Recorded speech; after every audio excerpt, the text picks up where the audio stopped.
National Weather Service in Chicago has issued a severe thunderstorm warning for southern Boone County and north central Illinois, western McHenry County and northeast Illinois until 5:45 p.m.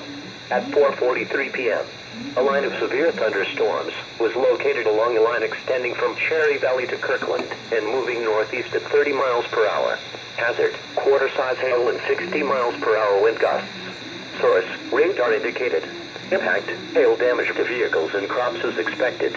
Expect wind damage to roofs, siding and trees.